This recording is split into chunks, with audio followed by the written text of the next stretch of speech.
Creo que esto se está empezando a complicar más de la cuenta, pero bueno. Vale, bueno, yo mientras te cuento. Aventura total. El amor por el cine lo he vivido de forma inconsciente, en realidad. Y te diría que desde entonces no he parado. Tenía tan claro que quería hacer eso que yo no tenía un plan B y dejé el programa de la tele. Claro. Entonces, o sea, digamos que este fue tu momento de emprendimiento, ¿no? Es que yo digo a todo que sí. Vamos, a ti te ha costado poco convencerme, creo. Desde luego, sí. Pero aquí estoy encantado, ¿eh? Que tú lo sepas. Te lo tengo que agradecer, ¿eh? Y montamos una empresa de efectos especiales en Sevilla. Eres padre de 3 niñas. ¿Cómo has llevado eso? Pues yo creo que aquí tu pareja es fundamental, ¿no? ¿Tú crees que ha sido una pieza clave de que tú estés hoy dedicándote a lo que te dedicas? Absolutamente.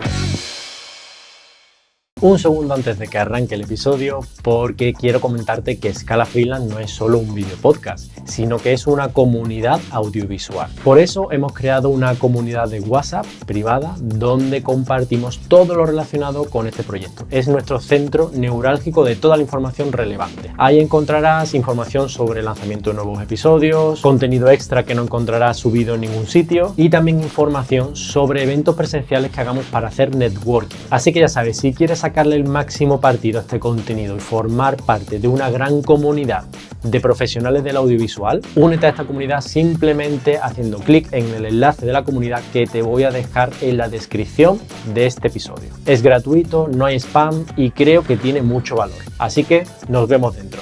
Ahora vamos con el episodio.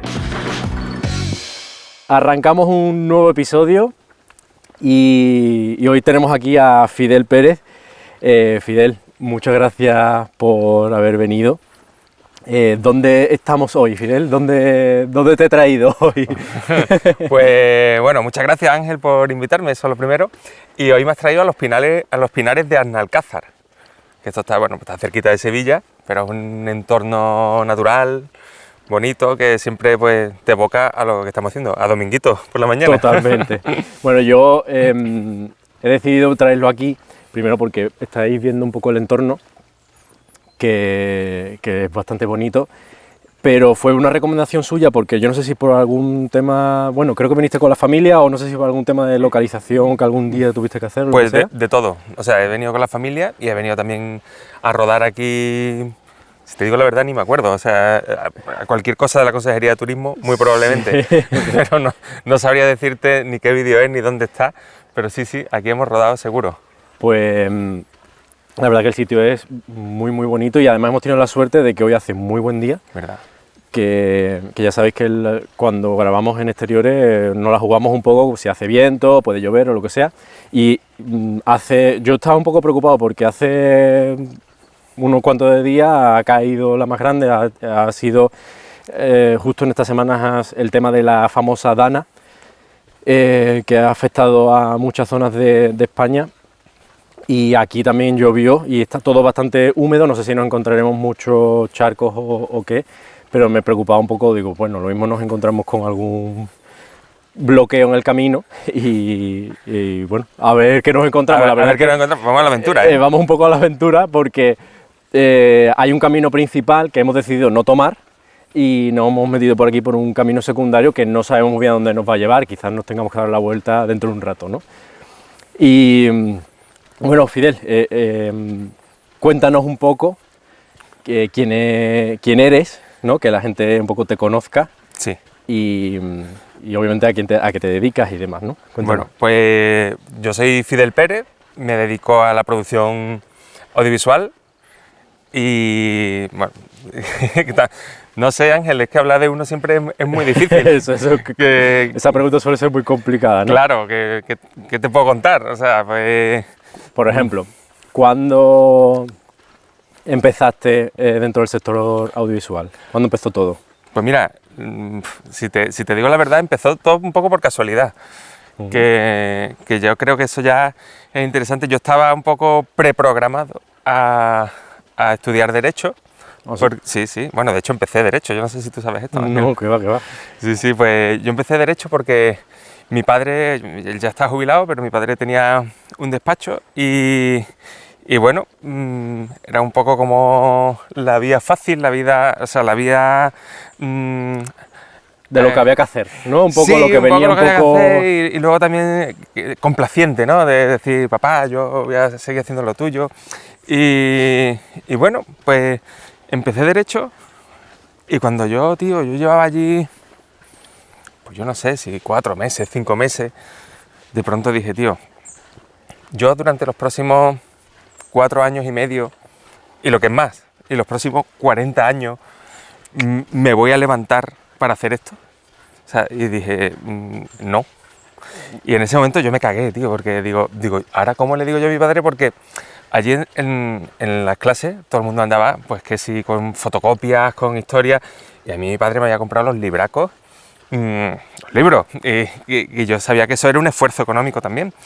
Entonces... Por no decepcionar, ¿no? También un poco la cosa de no quiero decepcionarlo, ¿no? No quiero decepcionarlo, pero por otro lado estaba sopesando y digo, una cosa es decepcionar y otra cosa es echarme una losa encima. Sí, vivir una vida que no quieres, ¿no? Claro, y entonces pues dije, bueno, pues me voy a enfrentar al tema y lo voy a hablar con mi padre.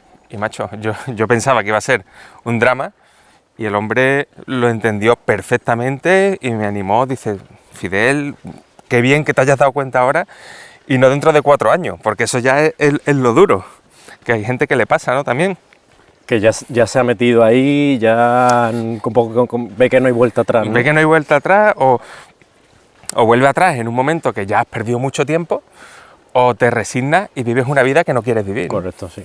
Total, que bueno, que tomé una decisión que fue valiente en el sentido de que me esperaba un drama, pero luego también te das cuenta que, bueno, hay una frase que me gusta a mí decir cada vez que puedo, porque me encanta, no sé a quién se la escuché, pero me encanta, que es, hoy es ese día que tanto te preocupaba ayer. Y todos creo que lo hemos vivido, ¿no? Tú estás, un proyecto que no llega, que no sé qué, no sé cuánto, y llega el día y ya está, ya ha salido. Sí. Pues a mí me pasaba con la conversación con mi padre, yo decía, Dios mío, de esto que te estás duchando y estás teniendo la conversación en la cabeza. y sabes las respuestas y te equivocas. Sí, porque estás teniendo una conversación, ¿no? Irreal. Es irreal, muchas veces tú te metes en unos agobios, tú estás hablando con gente en tu cabeza y esa gente probablemente nunca respondería las cosas que tú respondes que ellos responden, ¿sabes? Total, que dejé derecho.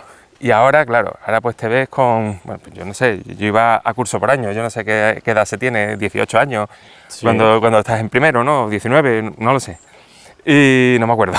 y entonces digo, bueno, ¿ahora qué hago? Y ahora hice una cosa que en aquella época, que te estoy hablando del siglo pasado, Ángel, que en aquella época era como obligatorio, ¿no? Tú tenías en la cabeza el soniquete de si tú quieres trabajar, tú necesitas que en tu currículum tengas carnet de conducir y servicio militar resuelto. Y digo, bueno, pues me voy a apuntar a la mili. Colega. y entonces, pues bueno, me apunté al servicio militar y tuve la suerte de que tuve un servicio militar sin tener enchufe, porque tú dices, tú vas con enchufe. Digo, no, yo simplemente me fui cuando me tocaba, con mi año, ¿no? Y yo estaba en una cosa que era el RES. Y digo, ¿RES? ¿Qué coño será RES? Bueno, RES era Recreo Educativo del Soldado.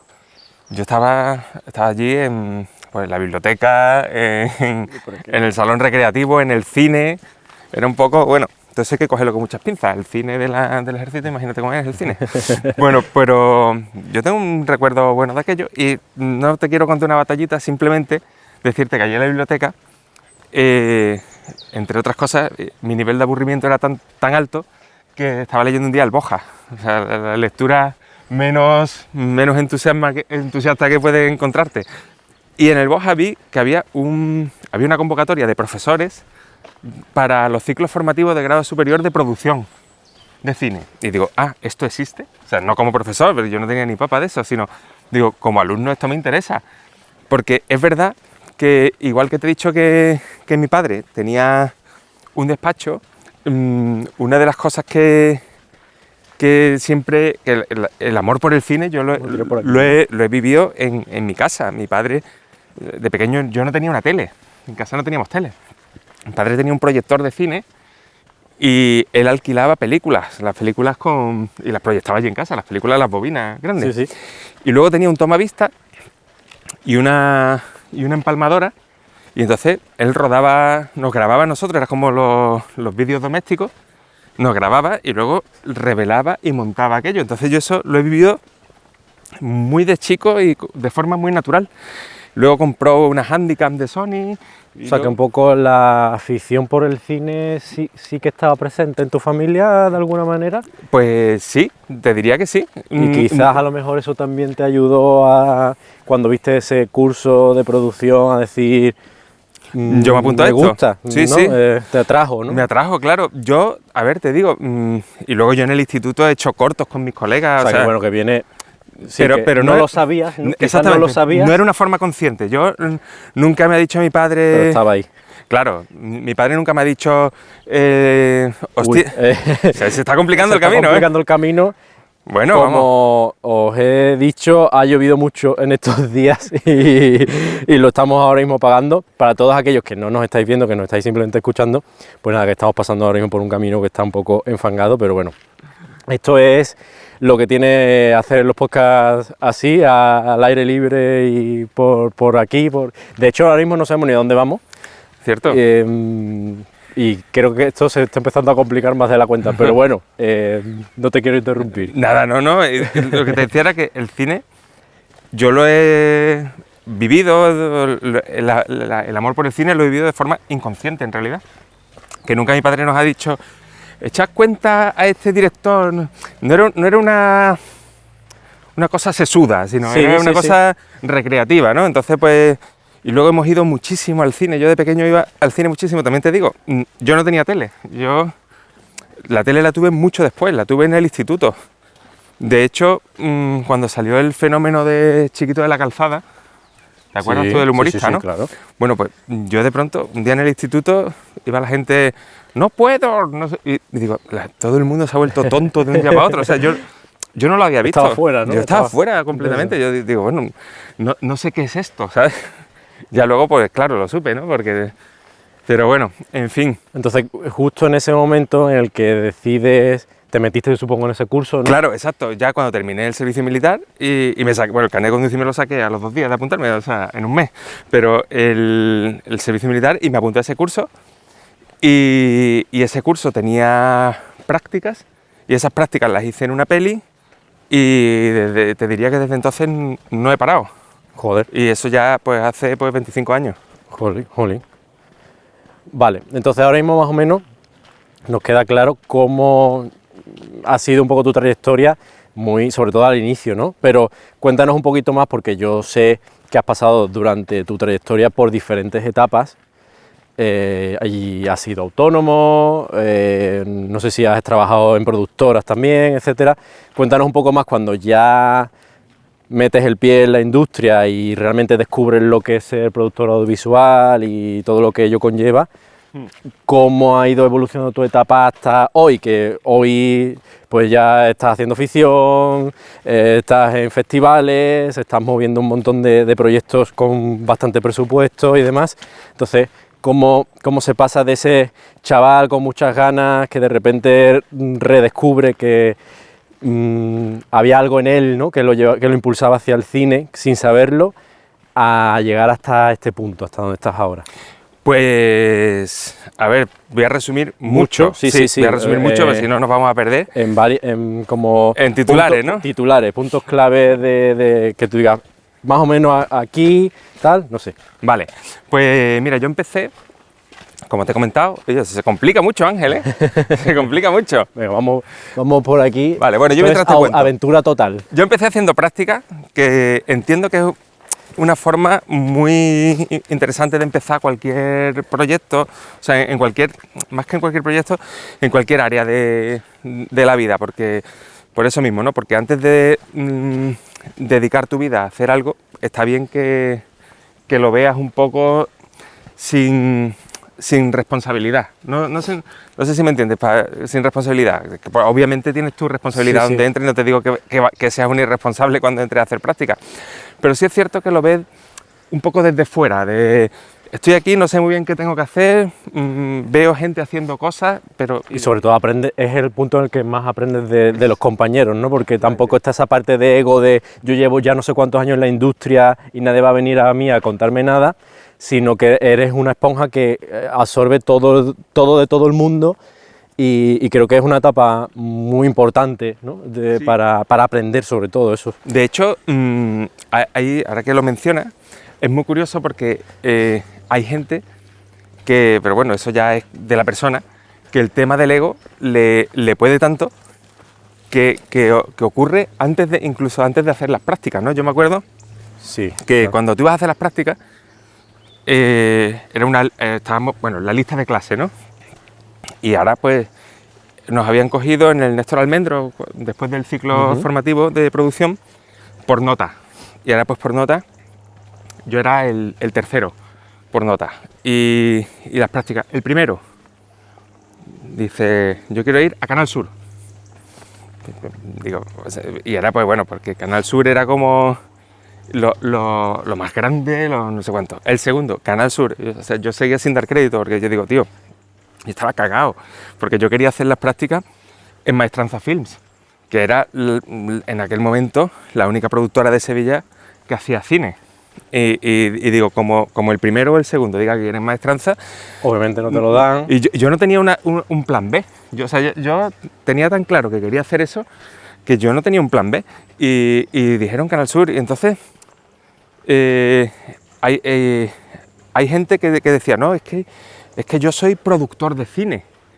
Y digo, ¿cómo que eres productor de cine? Y dice, no, yo tengo ya mi título. Y digo, no te equivoques, ¿sabes? Es como, yo tengo el carnet de conducir. Bueno, sí, yo sé conducir. Ahora tienes que aprender a circular. Claro. O sea, tú sabes la mecánica, tú sabes aquí tú no sabes nada. O sea, aquí cuando tú sabes cosas, tú tienes nociones, tú has visto películas, pero tú no tienes ni idea. Y entonces, pero hay gente que dice, no, yo es que soy productor. Igual que algunas veces te encuentras con gente que dice, no, yo soy ayudante de dirección. Y digo, ayudante de dirección es un puesto de tantísima responsabilidad, tan cualificado, que cuando te dicen ayudante de dirección y te lo está diciendo un chaval que ha hecho un corto, digo, tú has ayudado al director, el director es tu amigo, y eso es genial, pero tú no eres ayudante de dirección, no digas eso, porque ese ego, esa soberbia de la inocencia es muy peligrosa. Yo creo que quizás muchas veces más que soberbia es propia inocencia. Sí, puede ser. Porque hasta que, claro, no descubres lo que realmente conlleva esas tareas, sobre todo en producciones más grandes, que ya pues hay muchos departamentos, ¿no? Cada uno hace una cosa y demás. Ahí es realmente donde se ven las tareas que están designadas a cada persona. Por eso es bastante importante lo que tú decías. Oye, pues mira, yo quise irme a Maestranza Film, que sabía que hacían proyectos grandes, que hacían ficción, que hacían cine, y aprender bien cómo funcionaban todos esos departamentos, ¿no? Claro, y sin embargo, irte a Canal Sur, a mí me parecía, bueno, a ver, con todo el cariño para Canal Sur, pero que me parece que es un error, porque es un sitio en el que no te vas a quedar. Es muy difícil, claro. Tan difícil como que es un sitio público, claro, que tienes que opositar. y Entonces, digo, si tú vas a hacer las prácticas, aparte de aprender, es una toma de contacto con la realidad laboral, con el mundo laboral, y además ahí depende un poco de cómo tú seas despabilado, que te puedas quedar. O sea, nosotros ahora en nuestra empresa, pues hemos tenido un chico que entró de práctica y se quedó con un contrato fijo. Claro.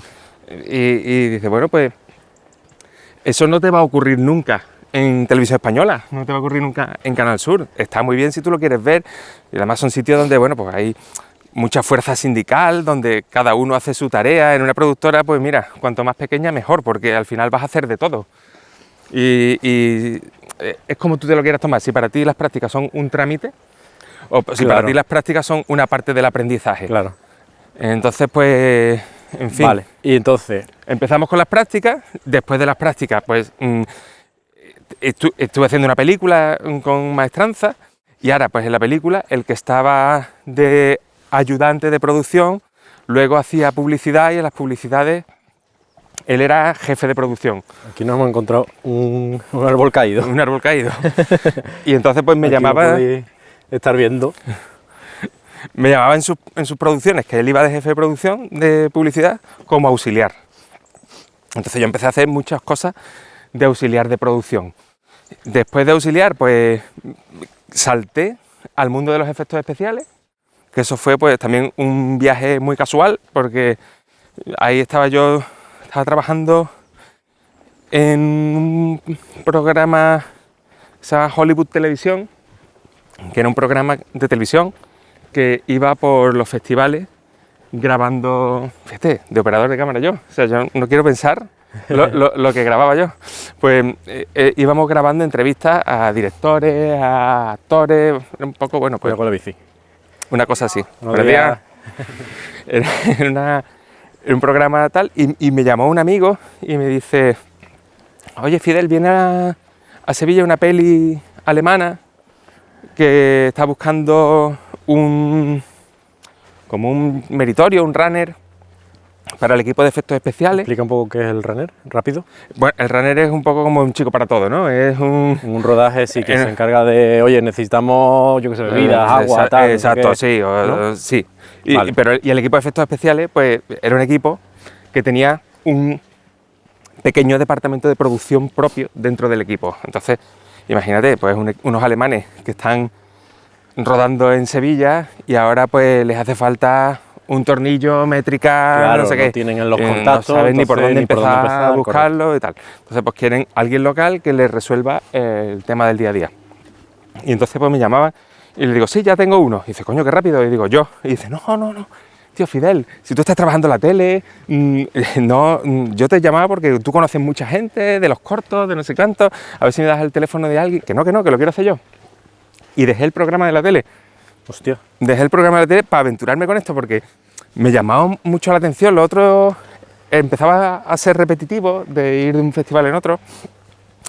Y esto pues era un poco algo atractivo, ¿no? Yo tampoco tenía en ese momento pues la presión de tener grandes gastos, de familia, y tenía mucha movilidad y digo: venga, me voy a aventurar a esto. Total, que el primer día pues ellos llevaban como un pequeño tráiler lleno, era un taller móvil, y estaba yo allí limpiando herramientas. Y vino el productor del equipo de efectos especiales. En la empresa, el dueño de la empresa era un inglés y el productor este era un alemán. Y entonces pues vino, empezó a hablarme, o empezó a hablar con otro. El caso que yo le respondí en inglés y me dice: ¿pero tú hablas inglés? Y digo: yo sí. Y dice: pues entonces no vas a estar ahí limpiando un serrucho, vente conmigo. Y entonces él me tenía a su lado haciendo gestiones, tareas, un poco de, bueno, pues de runner, pero ya de este hombre. De su departamento. Claro.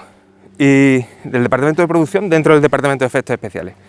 Y ahora, cuando ya pasó el rodaje, el dueño de la empresa, que es Colin Arthur, que es inglés, aunque tiene la empresa aquí en España, que es Dream Factory, me llamó, pues había terminado el rodaje hace un mes, ¿no? Y me dijo: oye, Fidel, me hace falta alguien de tu perfil aquí en Madrid, yo no sé si a ti te interesa. Le digo: hombre, Colin, yo encantado que te acuerdes de mí, pero yo en Madrid no tengo infraestructura ninguna. Dice: bueno, tú vente un par de semanas, pruebas. Y me fui un par de semanas y me quedé un par de años. Jolín. Y claro, ya cuando estás allí haciendo efectos, yo no había hecho efectos especiales en mi vida, ni me había interesado. ¿Por aquí te llama más o por aquí te llama más? Vamos por ahí. Venga, por ahí. Vamos por ahí porque así no tenemos el sol de frente. Muy bien. Y para allá, creo que para allá está la carretera. O sea, vamos... Vale. Y para allá no sé lo que hay. Y entonces pues estuve allí con él y allí aprendí a hacer muchas cosas, ¿no? Que yo no tenía ni la más remota idea, Ángel, pero cero. Y entonces me di cuenta que veníamos mucho a Andalucía y digo: coño, si venimos tanto a Andalucía, ¿qué pasa? ¿Que allí no hay nadie que haga esto? Entonces pues hice una consulta a la Cámara de Comercio, también estuve en la CEA y me dijeron: mira, no, aquí la CEA es la Confederación de Empresarios de Andalucía, para ver si había empresas de efectos especiales.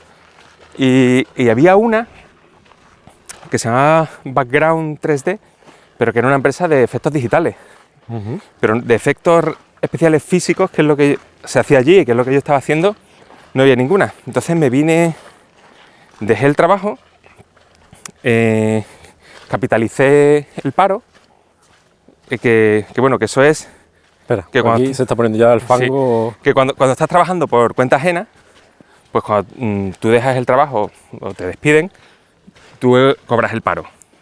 pero tú tienes una opción que Sí, es... de que te lo den todo de una vez, ¿no? Aunque te paguen menos, ¿no? Que te lo den todo de una vez, que luego eso, yo no sé ahora cómo funciona, pero tenía un poco de trampa, porque yo me hice el cuento de la lechera y digo, sí, me van a dar aquí, no me acuerdo, 10.000 euros, me lo invento. Y no es así, lo que hace es que te dice, bueno, tú tienes aquí una bolsa de 10.000 euros. Pues cada vez que tú pagues el autónomo, que lo tienes que pagar, que no es que te digan tienes 10.000 euros de saldo y te vas a llevar sin pagar autónomo unos años, sino tú llegas al final de mes, tú pagas tu autónomo y luego te lo devuelven. Pero te crea el hábito, te crea la dinámica de tu pagar. De pagarlo, ya te acostumbras, ¿no? Claro, entonces... O sea, digamos que este fue tu momento de emprendimiento, ¿no? Que efectivamente, ese fue mi momento de emprendimiento. O sea, que hemos pasado de una etapa donde primero inicias casi por casualidad en este sector tal, yendo a rodajes. Tú aquí estás saltando muchas cosas, pero hay una cosa muy importante que yo voy leyendo entre líneas y que quiero remarcar, y es la proactividad y la actitud que él tenía. O sea, él, por ejemplo, no acabó tercero de su promoción por casualidad. Luego también él mismo estaba contando, ¿no? Que iba a rodajes, oye, que me hace falta, pues lo que estamos hablando, un runner, que no era su especialidad, pero él, con tal de estar allí, digamos, estar en un rodaje, tener la oportunidad de conocer personas del sector y demás, iba, ¿no? Aunque no fuese su función y no le importaba remangarse y mancharse las manos, ¿no? Y esa actitud estoy seguro que ha sido la clave por la cual te han ido pasando esas cosas, ¿no? Porque no es casualidad tampoco que al final este hombre se fije en ti, te tendría que haber una actitud proactiva, buena, con ganas. Entonces eso al final, esa energía se va transmitiendo un poco y la gente lo ve, ¿no? Y yo creo que eso también es importante remarcarlo. Bueno, uno de mis puntos débiles, porque todo el mundo se analiza, ¿no? Cuando haces el famoso DAFO, uno de mis puntos débiles, y es terrible, es que yo digo a todo que sí. Y ahora estoy aprendiendo a decir que no. Que no. Pero me ha costado, ¿eh? Entonces oye, un corto, bueno, venga, vale. Termina el corto, es el último corto que hago. 2 meses después está haciendo otro corto. Oye, espera, antes de seguir con el episodio, déjame recordarte algo. Y es que en la comunidad de WhatsApp de Scala Freelance es donde está toda la información relativa a este proyecto. Y además es gratuito, hemos pensado en tu privacidad para que nadie pueda ver tu número de teléfono y no es un grupo de WhatsApp donde se abarrota de mensajes y se convierte en un infierno. Así que bueno, te animo a que te unas a esta comunidad, que dentro de esa comunidad rellenes el formulario donde añadas tu información de contacto, tu información profesional, porque así podrás unirte a una gran comunidad de profesionales del audiovisual y usaremos toda esta información que nos vayáis dejando para generar futuras sinergias y eventos de networking. Sin más, simplemente te repito que para meterte en esta comunidad simplemente te tienes que ir a la descripción de este episodio y ahí encontrarás el link para unirte a la comunidad directamente. Bueno, y ya no te molesto más, volvemos al episodio. Yo me meto en muchas cosas, les digo a todo que sí. Vamos, a ti te ha costado poco convencerme, creo. Desde luego que sí. Pero aquí estoy encantado, ¿eh? Que tú lo sepas. Te lo tengo que agradecer, ¿eh? Que tú lo sepas. Además, yo no sé si te acuerdas, Ángel, pero una de las pocas cosas que nosotros hemos trabajado muchos años juntos, hemos hecho muchos proyectos juntos, muchos viajes, y una de las pocas cosas, no por ganas, sino porque la vida no nos ha dado la oportunidad, que hemos hecho fuera del trabajo, ha sido ir a correr por el campo. En Galicia, ¿te acuerdas? Totalmente. Estábamos haciendo un proyecto en Coruña, creo que era. Sí. Y salimos los dos a correr por el campo. Hombre, yo estaba mucho más fit y corría. Y me estaba acordando el otro día, digo, se lo tengo que recordar a Ángel, ahora que me ha dicho que vamos a ir al campo, que la última vez que hicimos algo extraescolar fue correr por el campo juntos. Y fue hace unos años. Totalmente, pues además estoy recordando ahora mismo la escena y nos dio por correr en esa etapa y la verdad que nos hicimos un montón de kilómetros corriendo por allí por la costa. Muchísimo. Fue con un proyecto específico que tuvimos que hacernos prácticamente un tour por toda España y requería pues muchas horas de viaje, muchas horas de estar sentado, ¿no? Y bueno, yo el tema de la actividad física es una cosa que sé que lo necesito y bueno, pues metí a Fidel un poco en la actividad también y se unió y se convirtió en un runner total. Bueno, básicamente todo esto viene porque eres una persona que dice que sí, proactiva y demás, que tú dices que es una debilidad y en cierto punto, pues obviamente todo en su justa medida es lo suyo, ¿no? Pero también creo que te ha permitido y te ha abierto muchas puertas y que te haya llevado hasta donde estás ahora. Estábamos en la parte justo donde decides emprender y arriesgar, que eso tampoco está dispuesto todo el mundo, decir, oye, yo tengo mi trabajo, ¿cómo que me voy a ir a Madrid, voy a coger el paro? O sea, estamos hablando de riesgo y sin saber eso dónde iba a ir, si lo mismo al mes siguiente te decía esta persona, bueno, pues Fidel, muchas gracias, un saludo y buenas tardes, ¿no? Entonces, con todo lo que requiere el desplazarte a Madrid, es una cosa que yo también he vivido, con lo que es un alquiler en Madrid, con lo que es independizarte, supongo, en ese momento, no sé si ya estás independizado, sí. Pero son muchos cambios que hay a los que te enfrentas, ¿no? Y pues en este punto más o menos creo que te ha salido bien por donde has llegado, pero bueno, sí. que no quita que en ese momento tú no sabes a dónde va a llevarte eso, ¿no? Claro. Y aún así decides hacerlo, o sea que eso es una cosa que también creo que hay que contar. Y en ese entonces ahora mismo entramos en el punto en el que ya eres freelance y descubres lo que es ser autónomo. Exacto. Y bueno, monté una sociedad aquí cuando me hice freelance y monté una sociedad con otra persona y montamos una empresa de efectos especiales en Sevilla y estuvimos haciendo pelis, haciendo cosas, pero al poco tiempo pues los socios es muy difícil. O sea, cuando elegir compañero de viaje no es fácil porque tampoco conoces a las personas en todas sus facetas, claro. En todas sus... Y bueno... Y encima este camino es un camino con muchas curvas, que es muy fácil que surjan tensiones, porque las cosas no son fáciles nunca, suelen ser rápidas, demandantes, ¿no? Entonces todo eso también provoca mucho que es muy difícil, es que yo creo que es muy, muy complicado que las relaciones de socios en este sector duren, es muy complicado. Claro, es que además implican mucho sacrificio y mucha capacidad de aguante, ¿no? Porque tú dices, tío, ves que trabajas mucho, que dedicas mucho de esfuerzo económico, mucho esfuerzo de tiempo, sacrificas muchas cosas que te gustan hacer, dejas de hacerlas para volcarlas en tu negocio y dices, tío, y no facturamos. Es un poco frustrante. Claro. Pero bueno, ahí está también el punto en el que decides tirar la toalla o seguir hacia adelante, ¿no? Entonces, pues, yo me separo de este socio, pero al día siguiente ya sigo con la actividad. O sea, en vez de hacerlo como sociedad, lo hago como autónomo. Nosotros teníamos una empresa que era Bonzo FX, una empresa de efectos especiales, y lo que hice fue que compré la marca, que no la teníamos registrada, compré la marca y seguí trabajando como autónomo utilizando esa marca. Ajá.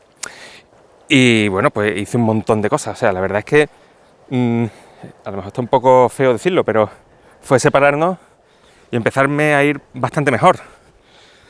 Y después llegó un momento en el que decido que ya no voy a hacer más efectos especiales y que me voy a dedicar a la producción.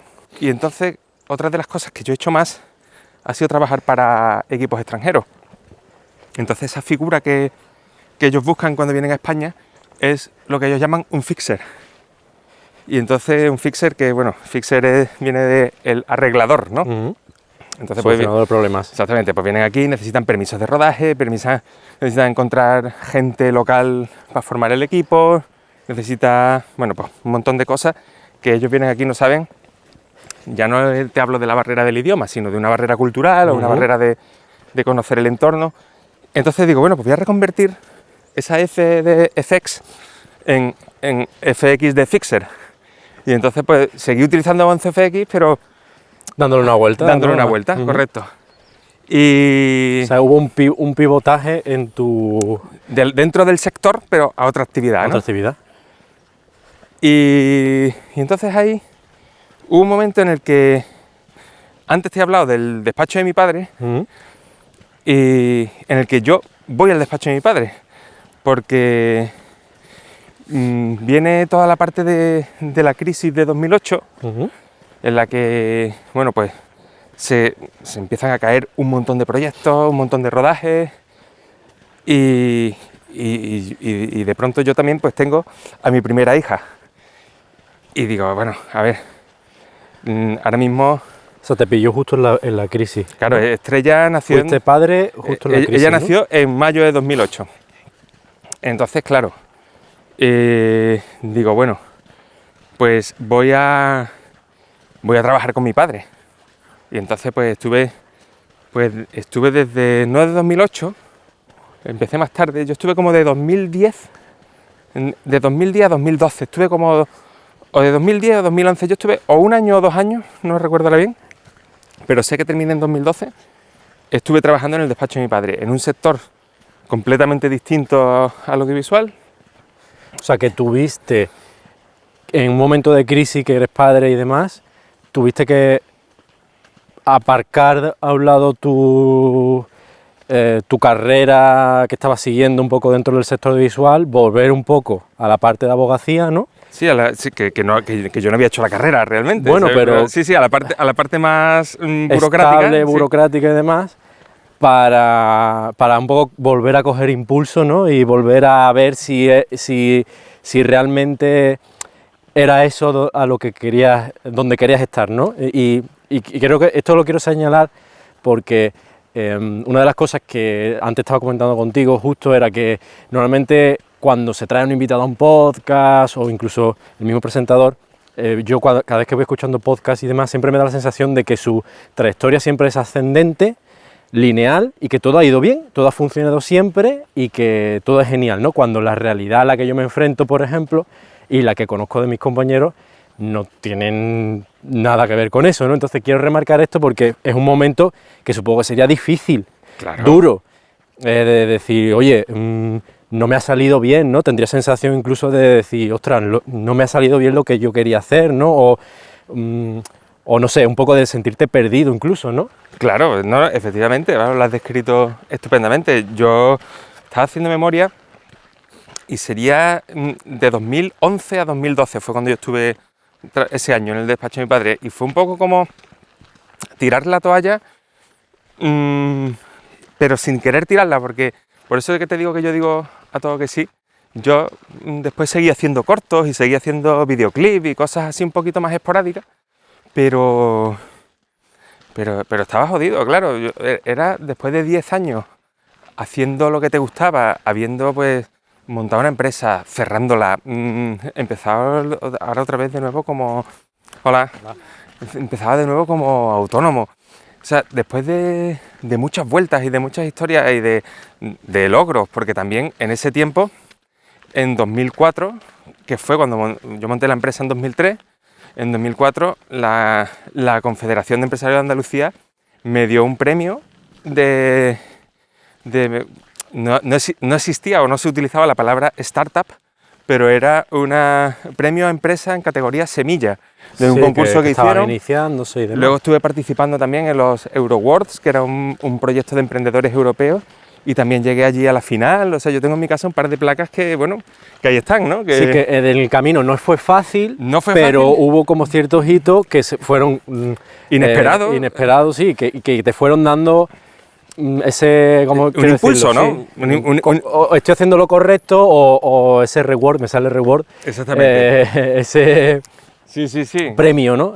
Oye, mira, la gente lo está viendo y demás, pero por otro lado supongo que tendrías la parte de económicamente, dificultades, mucha inestabilidad y sobre todo en el momento, entiendo, que te llega la crisis, que supongo que hay una bajada importante en el nivel, o sea, en cuanto a la cantidad de producción audiovisual que se hace, más luego verte que vas a ser padre y demás, que es una cosa que ahora quiero que cuando cerremos un poco tus fases hablemos un poco sobre ello, porque no tienes una, sino tienes tres, y creo que en este sector eso es una cosa muy excepcional.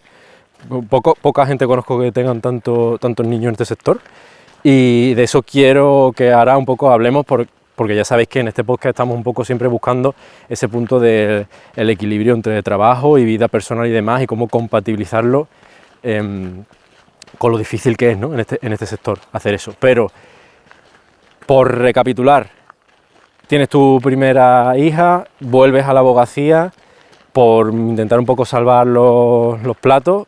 ¿Vuelves a Sevilla? Vuelvo a Sevilla, sí, sí. De hecho, yo volví a Sevilla para montar mi empresa. O sea, mi empresa yo la monté en Sevilla. Y claro, al principio, pues los primeros meses de montar la empresa, te ves que de pronto dices, tío, tengo que volver a casa de mis padres después de estar independizado, después de estar... Vamos, que ellos siempre me han abrazado, pero... Sí, pero bueno, claro, que al final uno... Es difícil, ¿no? Es difícil, claro. Y luego, bueno, pues cuando ya estoy trabajando con mi padre, de pronto, pues un día recibo la llamada de un productor, de Olmo Figueredo, para que me vaya a trabajar a La Claqueta. Entonces, claro, de pronto para mí me hizo mucha ilusión, ¿no? Porque imagínate que de pronto que has un poco tirado la toalla y dices, bueno, mi trabajo va a ser un trabajo administrativo, lo que yo siempre no he querido hacer, y el audiovisual se convertirá para mí en un hobby. Era un poco, de pronto, de un año para otro, y con un año en medio, era lo que yo pensaba que estaba ocurriendo. Quiero preguntarte, ¿cómo pasa eso? ¿Por qué pasa eso? ¿Hay algo, o sea, le llegaste a preguntar en un momento dado a Olmo por qué cómo llega hasta ti o por qué surge esa llamada? Nosotros nos conocíamos de antes, pero no es que tuviésemos un contacto fluido y constante, sino, bueno, nos conocíamos, habíamos coincidido en muchos espacios. Yo he trabajado muchos años en el Festival de Cine de Sevilla, y él también. O sea, su empresa, La Claqueta, se encargaba Es que me parece súper interesante esto, sí, porque para que veáis muchas veces que las cosas no son inmediatas, y en ese momento, Fidel, cuando llegaste a conocerte con Olmo y tal, bueno, fue una persona más que conociste del sector, entre los que conociste, pero tú estabas allí, ¿sabes? O sea, y eso te llevó a que años después, meses después, en el momento que tuvo que ser, volviera a ti esa persona y tal, ¿no? Entonces muchas veces, sobre todo pensando en ese Fidel que tiene que volverse a casa de sus padres y tal, que supongo que tendría mentalmente una sensación de he perdido de mi tiempo, no han salido las cosas y demás, ¿no? Una sensación un poco de derrota, por así decirlo, en cuanto a poder dedicarte a ello laboralmente.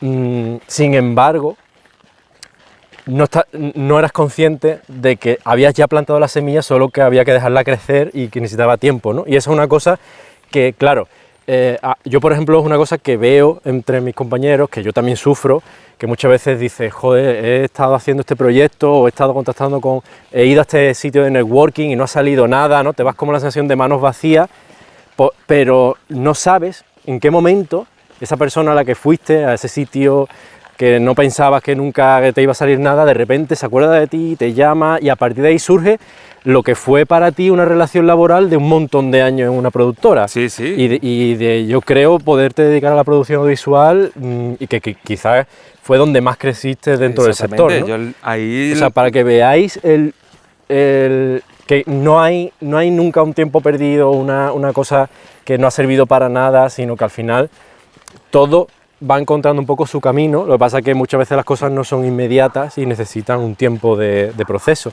Sí. Entonces, ¿cómo, una vez que ya te llama y demás, bueno, esa etapa cómo es? Bueno, pues es que, fíjate, me llamó el día, o sea, es que no se me va a olvidar, no por la parte romántica de jamás olvidaré el día que me llamaste, ¿no? que se lo tengo súper agradecido, es una persona que quiero y que respeto muchísimo. Es el día que nominaron a La Claqueta por primera vez al Goya. Cuando lo nominaron al Goya con 30 años de oscuridad, que es un documental de Manuel H. Martín, el socio de Olmo. ¿Sí? Entonces, ese día me llamó y me hizo mucha gracia porque digo, coño, lo iba a llamar yo para felicitarlo, porque se habían salido las nominaciones. Qué bueno. Y me llamó, ¿qué pasa, Fidel? ¿Cómo estás? Digo, coño, Olmo, te iba a llamar hoy por esto. Y dice, pues mira, es que...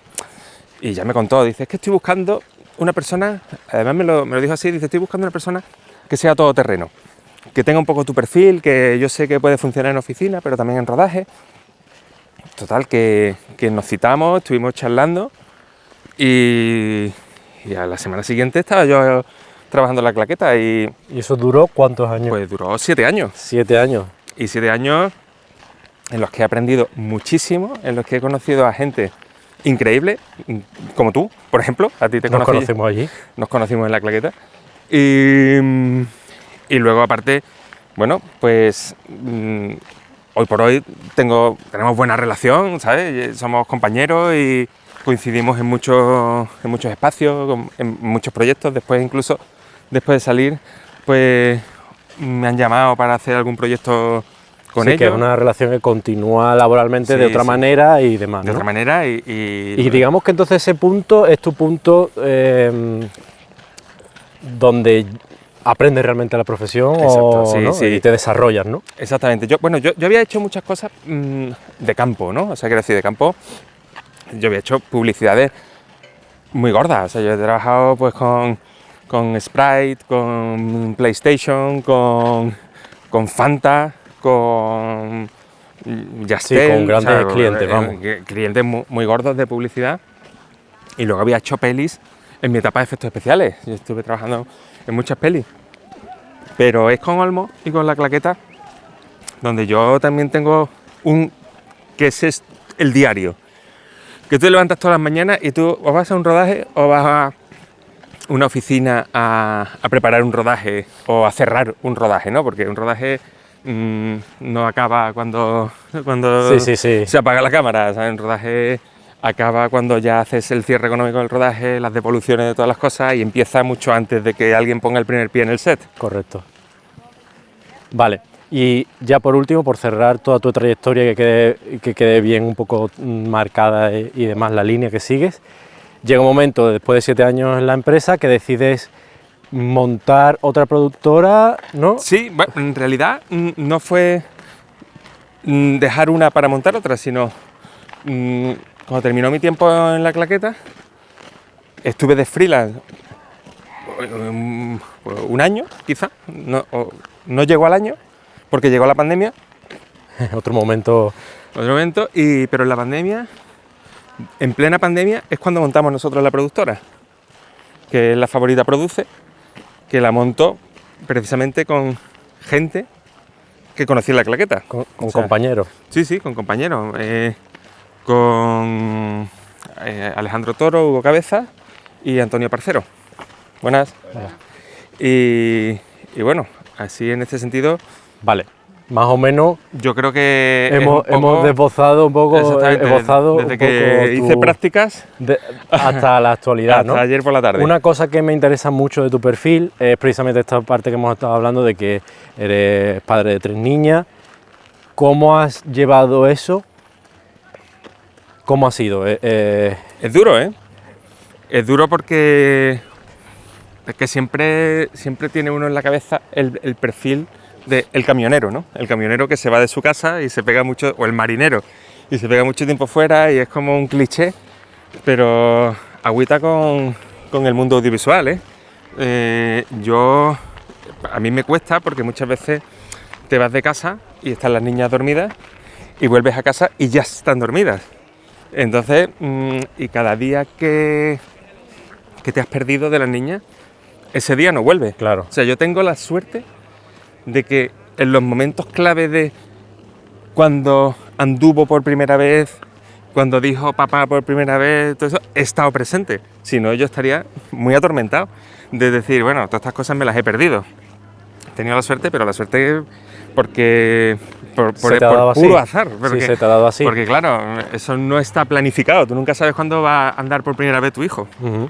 O sea que, claro, dentro de las tareas de producción audiovisual, que en el siguiente episodio vamos a hablar un poco más sobre cómo es la profesión y demás, pero es muy demandante, no hay el audiovisual en general suele funcionar todo, pues no hay un horario casi establecido, ¿no? Todo vale.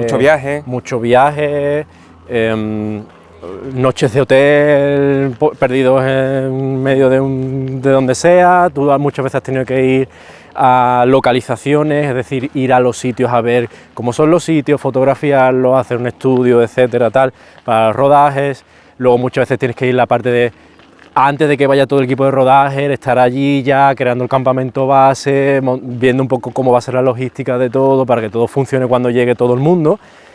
Y luego también, como tú decías, muchas veces cuando termina todo, no es cuando ya, venga, se ha apagado la cámara y se acabó, ¿no? Sino que ahora hay que recoger todo, dejar todo como estaba, tal, no sé cuánto, cerrar todos los alquileres de materiales, etcétera, devolverlo a su sitio, que muchas veces no es que todo se recoja en un sitio, sino que Claro. una cosa viene desde una punta de España, otra de otra cosa incluso internacional, hay temas de papeleos, de facturas, de no sé qué, o sea y eso no entiende de horario, eso hay muchas veces que, claro. yo no sé, te pilla un cierre de... Ya. Hola, te pilla un cierre de trimestre, cualquier cosa, y hay que hacerlo en ese momento, ¿no? Y entonces, claro, esa demanda tan alta, que yo creo que todos los que estamos en este sector más o menos la experimentamos en un campo o en otro, y además normalmente todos son siempre prisa, todo vamos tarde y demás. Cuando tienes 3 niñas, obviamente entiendo que no ha tenido que ser un camino sencillo, para nada. y en muchas ocasiones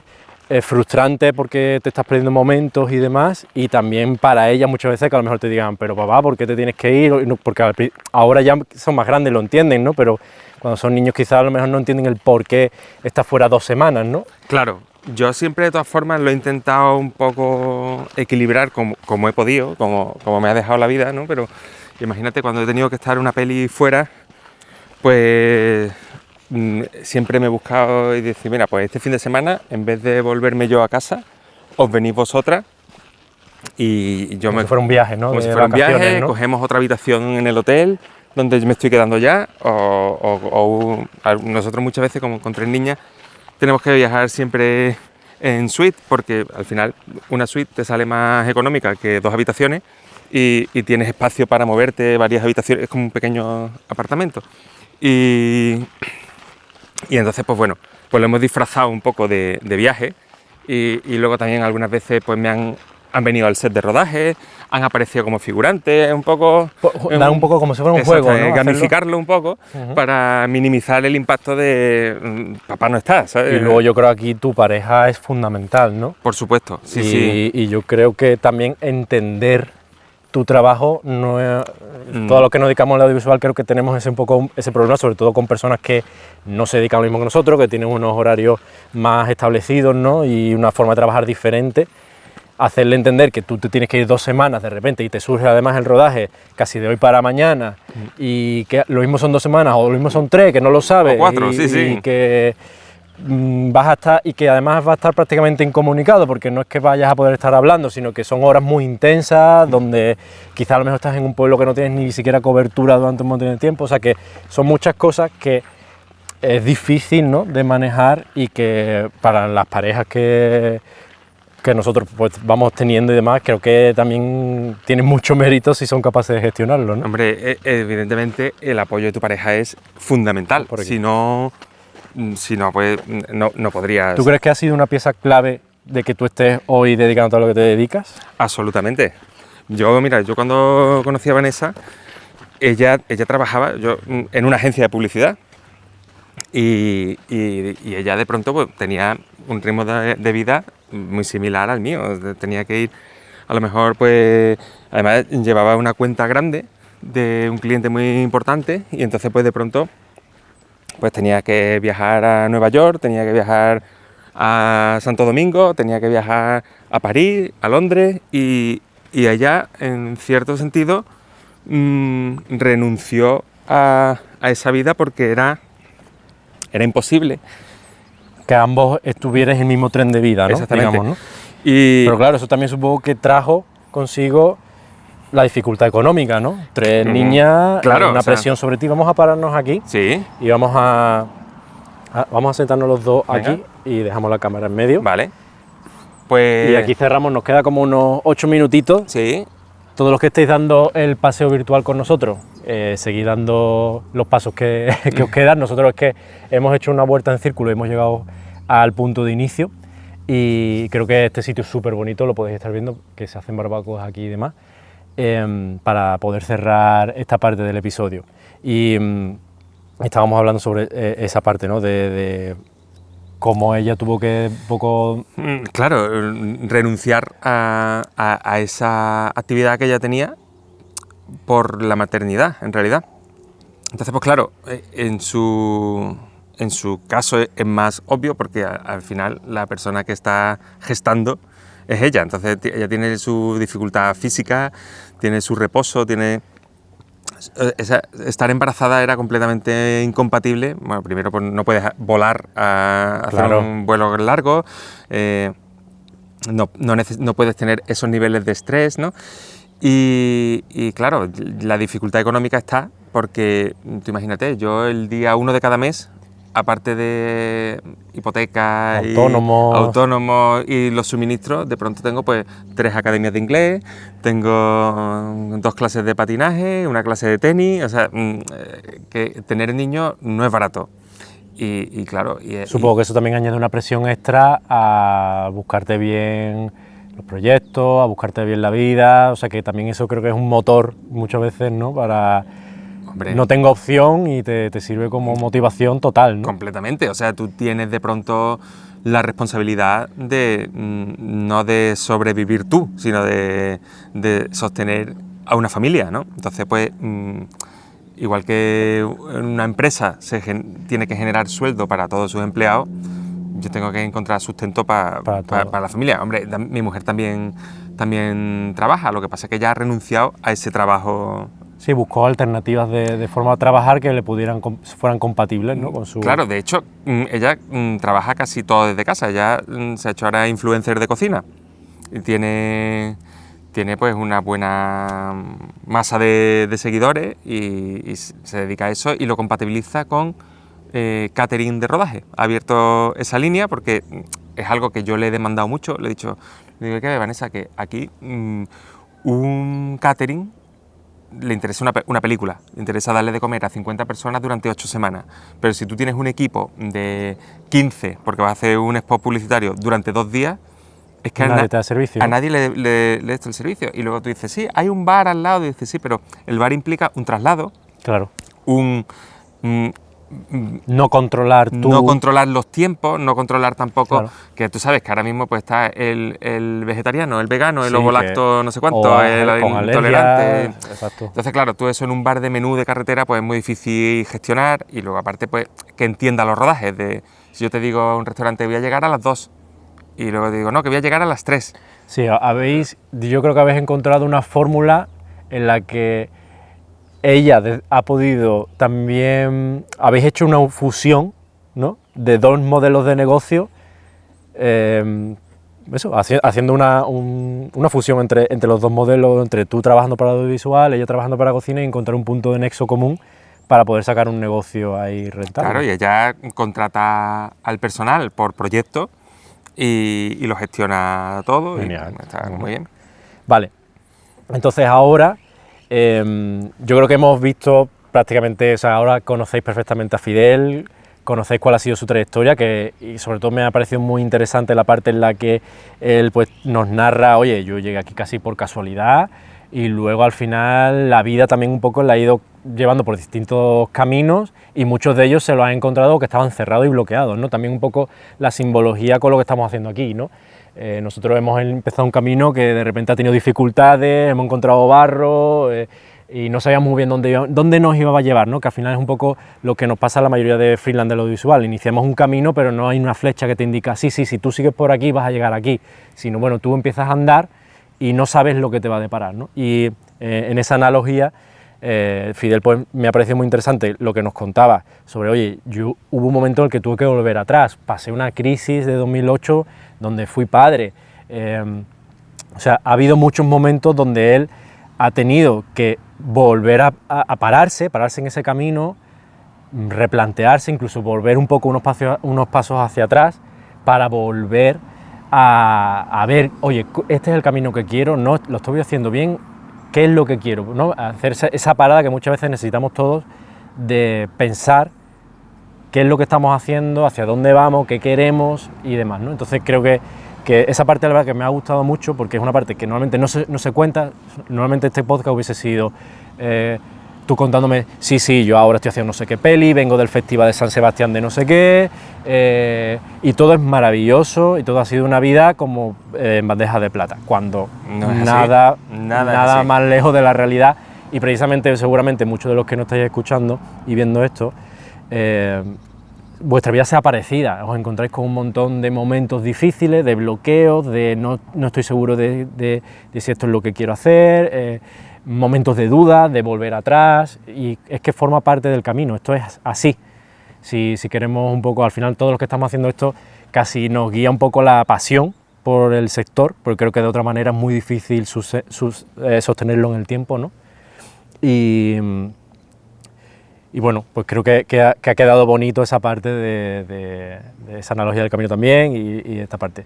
Así que ahora, en la segunda parte de esta entrevista, ahora nos hemos centrado mucho en quién es Fidel y su historia, pero en la segunda parte de la entrevista, que va a ser un episodio nuevo, como ya sabéis, vamos a hablar más sobre cómo funciona la producción audiovisual, cómo es ese sector. Y además yo tengo algunas dudas que preguntarle, porque muchas veces escuchamos productor ejecutivo, productor, pero ¿qué hace realmente?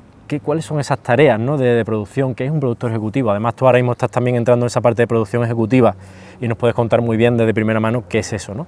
Así que aquí vamos a parar este primer episodio. Los que habéis estado dando el camino con nosotros, pues más o menos ahora mismo llevaréis unos 5.000 pasos. Más o menos llevamos justo ahora, va a terminar la horita de camino, y espero que os haya gustado esta charla y esta conversación con Fidel hasta aquí. Un saludo.